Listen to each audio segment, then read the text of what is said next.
सोचिए, आप एक प्लेन उड़ा रहे हैं, चारों ओर अंधेरा, घने बादल और आपका जीपीएस भी बोल दे, भाई मेरी तो बत्ती गुल। यही सीन है ब्लैक एरोप्लेन की कहानी का। हमारे पायलट साहब रात को अपने प्लेन में हवा में तफरी कर रहे थे। दिल में सिर्फ एक ख्याल, पेरिस पहुंचकर गर्मा गर्म कॉफी और नेटफ्लिक्स का मजा लूंगा। लेकिन किस्मत को थोड़ी मस्ती सूझी। तभी आसमान में घने काले बादल आते हैं। अब पायलट साहब का कॉन्फिडेंस थोड़ा डोलने लगता है, जैसे 10वीं के बच्चे का साइंस का पेपर देखकर डोलता है। सब कुछ गड़बड़ हो रहा था और तभी एक रहस्यमयी ब्लैक एरोप्लेन आ धमकता है। वो प्लेन बिना बोले सिर्फ इशारों में कहता है, भाई मेरी पीछे पीछे आ। आगे की कहानी में सस्पेंस और भी बढ़ता है, लेकिन अगर इसे और मजेदार तरीके से समझना है तो झट से जाइए मेरे YouTube चैनल एजुकरंट पर। वहाँ आपको यह कहानी और बाकी के चैप्टर मिलेंगे ह्यूमर और मस्ती के साथ, ताकि पढ़ाई भी आसान हो और मजेदार भी। तो सब्सक्राइब करना मत भूलिए, क्योंकि पढ़ाई का नया स्टाइल शुरू हो चुका है।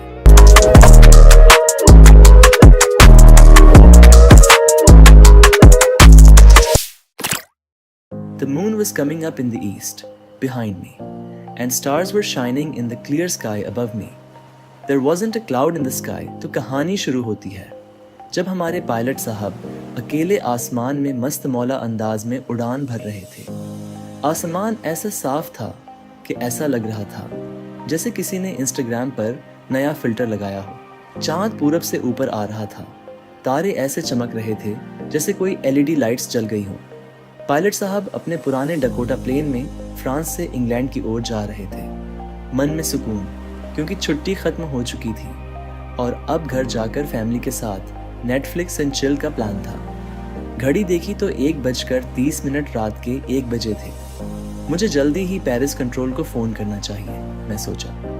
As I looked down past the nose of the aeroplane, I saw the lights of a big city in front of me. I switched on the radio and said, Paris Control, Dakota D, S088 here. Can you hear me? I'm on my way to England. Over. अब pilot का style देखिए। सोच रहे थे, चलो अब Paris control को call कर ही लेते हैं। प्लेन के सामने झांक कर देखा तो बड़ी सी सिटी की लाइट्स दिखी। लगा जैसे कोई नाइट क्लब चल रहा हो।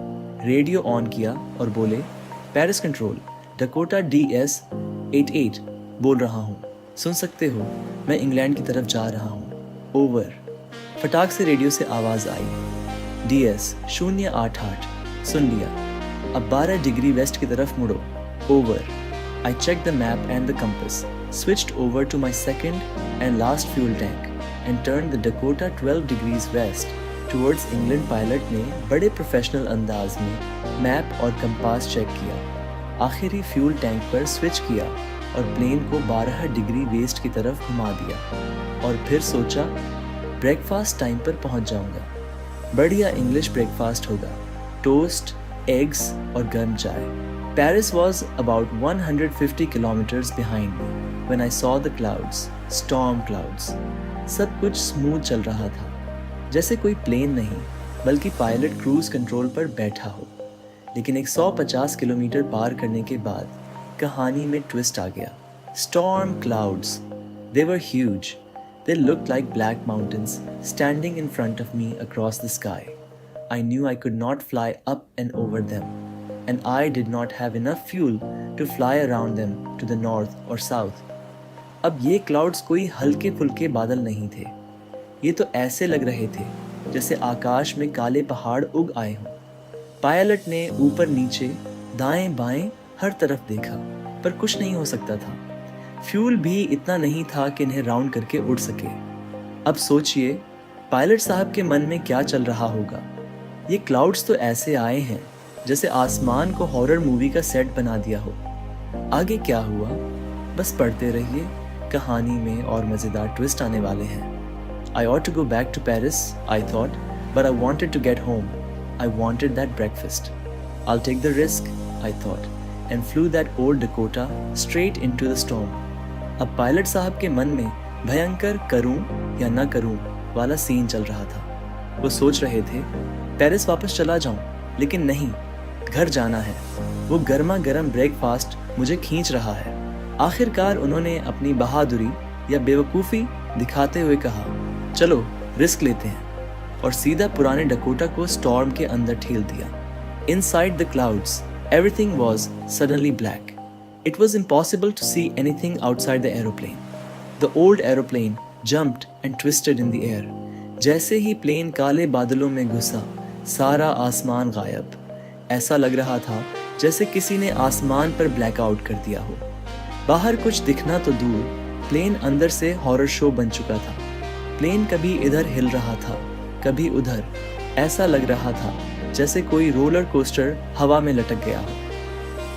अब पायलट ने अपने कंपास की तरफ देखा, और क्या देखा, वो बेचारा कंपास ऐसे घूम रहा था जैसे डीजे का रिकॉर्ड हो। पायलट का हाल ऐसा था कि उन्होंने सोचा, अब मैं कहाँ जा रहा हूँ ये तो गूगल मैप्स भी नहीं बता सकता। सिर्फ कंपास ही नहीं, बाकी इंस्ट्रूमेंट्स भी जवाब दे गए, सब डेड। रेडियो ऑन किया और बोले, पेरिस कंट्रोल, सुन सकते हो? कुछ तो बोलो भाई। पर रेडियो ने भी धोखा दे दिया। सब शांत। अब पायलट अकेले थे, बिना रास्ता, बिना मदद और बिना फ्यूल के। Then, in the black clouds quite near me, I saw another aeroplane. It had no lights on its wings, but I could see it flying next to me through the storm. तभी जैसे किसी Bollywood movie का hero climax में entry मारता है, pilot को बादलों के बीच एक और प्लेन दिखा। ये प्लेन कुछ अलग था, बिना किसी लाइट्स के, लेकिन फिर भी इतना करीब कि पायलट ने उसमें बैठे इंसान का चेहरा देख लिया। वो पायलट बड़े स्वैग में पोज दे रहा था और हाथ हिलाकर इशारा किया, फॉलो मी दोस्त। अब हमारे पायलट साहब को ऐसा लगा जैसे भगवान ने पर्सनली मदद भेज दी हो। वो खुशी खुशी उस अजनबी प्लेन के पीछे हो लिए। लेकिन असली सवाल ये है, भाई, ये रहस्यमयी पायलट कौन था और ये प्लेन कहाँ से आया? Follow me, he was saying, follow me. He knows that I'm lost, I thought. He's trying to help me. He turned his aeroplane slowly to the north, in front of my Dakota, so that it would be easier for me to follow him.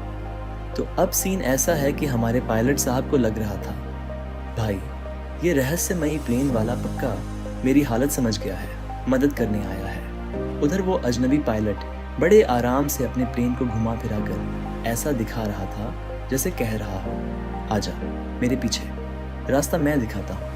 हमारे pilot साहब ने अपने Dakota को उस plane के पीछे लगा लिया, ऐसे जैसे किसी बच्चे को स्कूल जाते वक्त टीचर के पीछे चलना पड़े। आधे घंटे तक दोनों प्लेन बादलों के बीच उड़ते रहे, लेकिन यहाँ ड्रामा चालू हो गया। अब डकोटा का फ्यूल टैंक भी बोलने लगा, भाई मेरा टाइम आ गया है, 5-10 मिनट और बाकी हैं, फिर मैं खाली। I was starting to feel frightened again, but then he started to go down and I followed through the storm. Suddenly, I came out of the clouds and saw 2 long straight lines of lights in front of me. Pilot साहब का डर वापस आने लगा, लेकिन तभी वो काला प्लेन धीरे धीरे नीचे की ओर जाने लगा। हमारे पायलट ने भी फटाफट उसका पीछा किया और अचानक वो बादलों के बाहर निकल आए। और क्या देखा, सामने 2 लंबी लंबी लाइट्स की लाइनें, एक रनवे, एक एयरपोर्ट। हमारे पायलट ने राहत की सांस ली और सोचा, बस अब मैं बच गया। उन्होंने तुरंत प्लेन लैंड किया और उस डकोटा को छोड़कर ऐसे बाहर निकले जैसे किसी पुरानी बाइक से उतरकर सीधे कार में बैठे हों।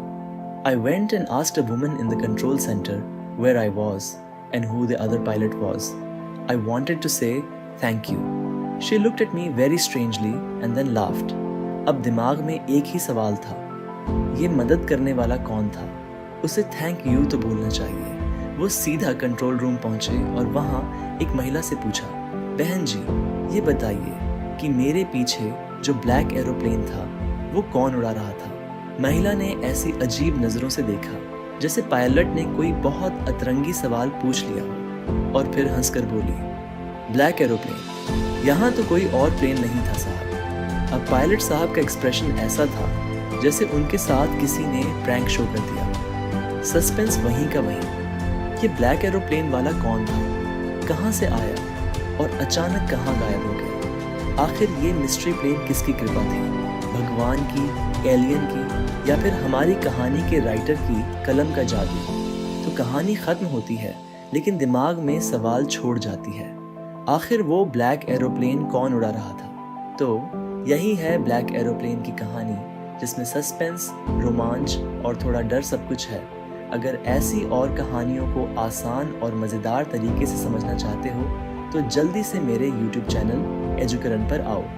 पढ़ाई को आसान और मज़ेदार बनाने का नया तरीका यही मिलेगा। सब्सक्राइब करना मत भूलना, क्योंकि यहाँ पढ़ाई है पर मस्ती के साथ।